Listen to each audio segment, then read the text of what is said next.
Yeah, so that's not an ending sequence, any more than it was in Zeux's world. Hello everyone, this is Arafel and I'm playing Zeta's World, which is basically a remake of Zeux's World, one of the few completed games for the Verge RPG engine. As I understand it, they rewrote the whole engine, all new sound effects, all new graphics, all new music, everything's original, so no copyright issues. And they threw in some interesting changes and extras, like there are some procedurally generated levels, which, in layman's terms, randomly generated. But to my understanding, the basic story, layout, and things are all pretty much the same. So let's start a new game. I have a test one there just to make sure everything was working.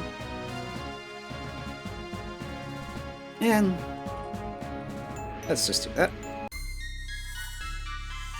So as in Zeux's World, we start off with him celebrating the defeat of the evil wizard in a more 2D kind of world. Top down.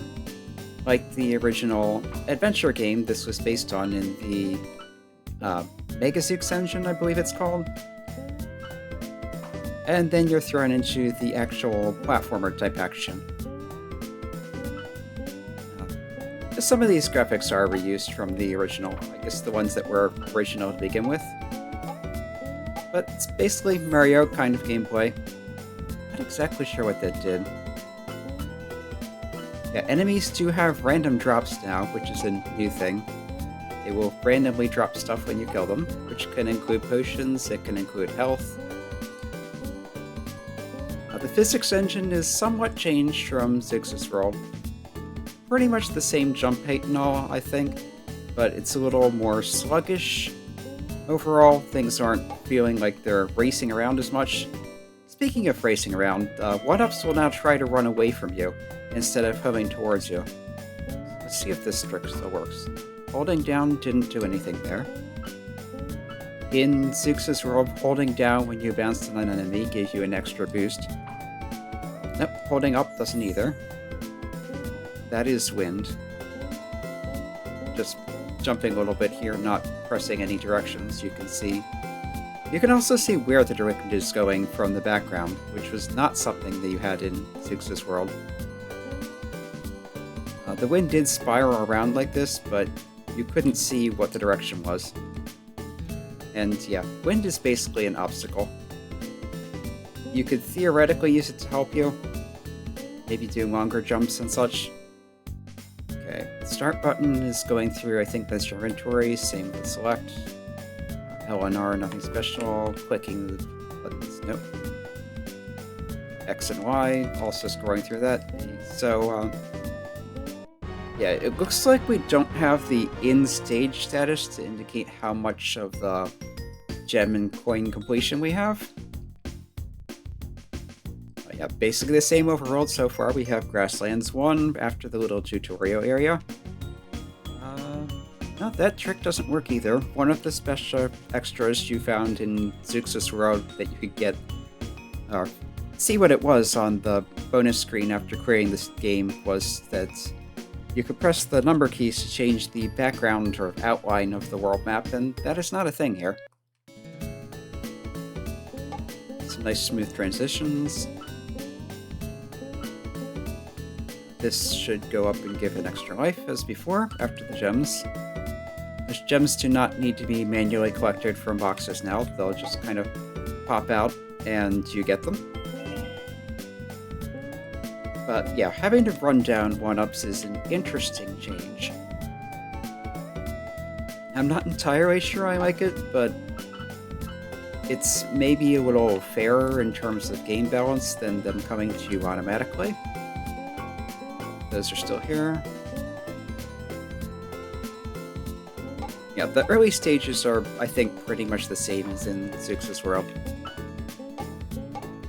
I was thinking about trying to do the episodes so that I would have the same content per episode as in the Zeux's World playthrough, but I think that's going to be more trouble than it's worth, especially since I'm not sure how the timing will work out. some of these stages may take longer, not as long if I'm playing better. Hard to say, especially with the random stages. Those could do pretty much anything.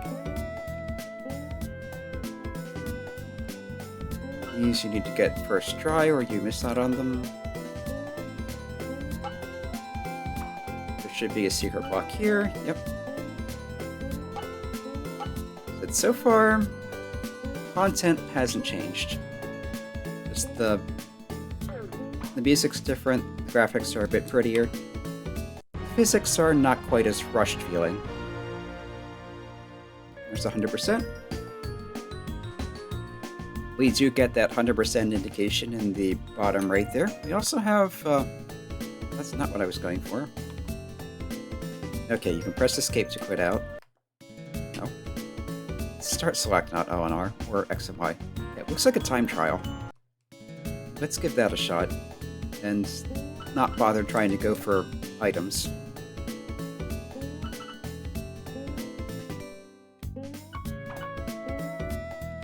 See how quickly you can get through the stage? Pretty fast when you rush through it.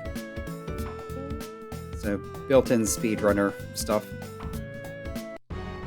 You can do better than that, but 20 seconds, not bad. Okay, and it does remember the time. 100% completion, 20% fast time. Not sure what the other two are, or if they're just there to keep the same interface. Might not mean anything. Grasslands 2. This one, if it's like the original, will have several secrets you can't get to yet, but I don't think any that affect gem and coin percent completion.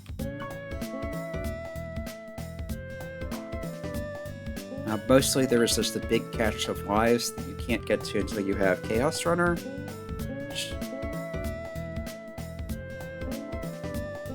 Yeah, of course you can't transform. That needed to be unlocked even in the original anyway.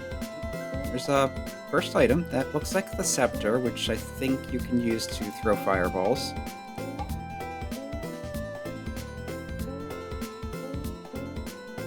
Okay, for a minute I thought I had the bunny hop thing going, and it's only if you let go and re-press jump before getting back on the ground.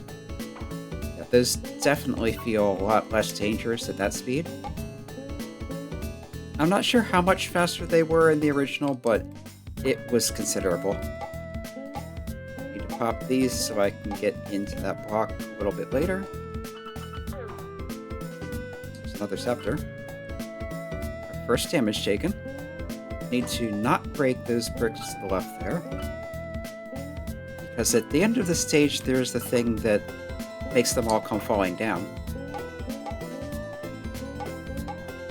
Which you need to get to the secret exit. Could have sworn that was a bag of coins and gems before. Nope, that's the bag. 8111, 9114. So that had 10 coins and 3 gems. Yeah, this is one of our switch blocks that's not activated yet, but hit this, it should say avalanche. Okay, it doesn't say avalanche anymore, but it does the avalanche.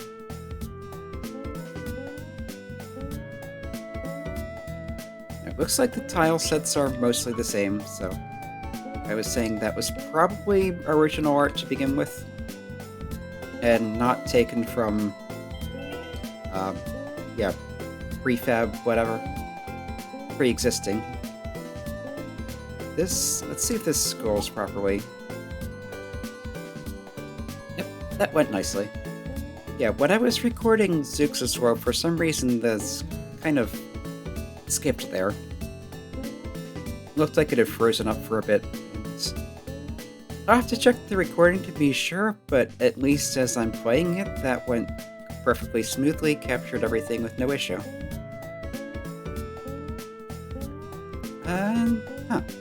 No ambush thing here either. There was one of those rollers that came down and ambushed you there, so either that was taken out or it already went by and I didn't notice. But yeah, up there to the left, you can't jump that far with the normal abilities, but there was a bunch of lives up there. So yeah, Grasslands Secret. same place as always. Actually, I'm curious. If I do time trial and just go to this main exit, does that count for exit purposes? Right, you can see your number of hearts in the bottom left and not just by the expression. That's nice. Minor, but nice interface improvement. You know, just kind of brush as much as I can through this level. Brushed a little too much there. Yeah, how hard you tap or how long you press the jump button affects how high you jump. Yeah, I guess that one at the end just isn't there. Okay, 40% time. Okay, that did unlock the second exit. I'm not seeing any indication, as far as I can tell, other than the paths themselves, that the exits have been unlocked. So that may be something to keep an eye on. Let's go ahead and do Grasslands 3 before finishing up this video. It should be pretty decent as far as time goes, somewhere in the 15-minute range.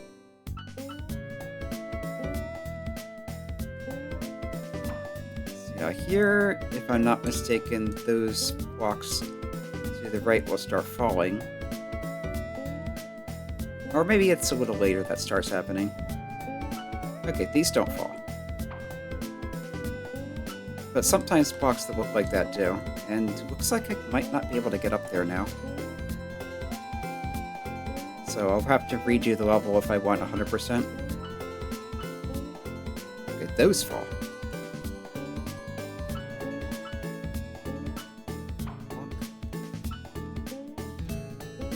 Yeah, letting go and repressing the jump button there does help. Actually, wasn't this where the pit stop exit is? So it won't matter that I didn't get everything, because I'm going to have to come back and do the level again to get the main exit anyway. Yep, there's the checkerboard. Arrow pointing to the secret exit. And that goes to our first pit stop, the Grasslands Pit Stop, where you can buy items. There's the ring, which I think was a random magic effect, the portable heart, which you can use to heal 2 hearts. There's the wind spell, which I don't know why you'd ever use it, but it's there, and I think this was the slow spell, which slows enemies down. Let's use our scepter, if I can figure out which button it is. Okay, it's Nintendo Controller A, or Super Nintendo Controller A, Xbox Controller B, where the Super Nintendo B, Xbox A is jump, and XY to go back and forth between this. The scepter effect is definitely improved. I think in the original the fireball just comes out of nowhere. So it's nice to see the actual swing. There's a little fiery sound effect. Alright, here I need to bounce on something to get up here.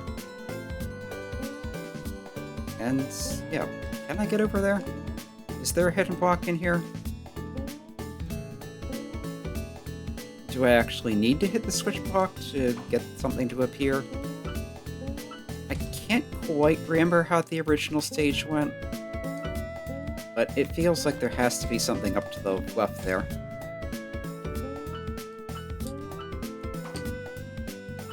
Okay, letting go and repressing jump to bounce on those. You can see the blue blocks to the right that I'll need to get the gem block to activate those. That will be in one of the castle bosses.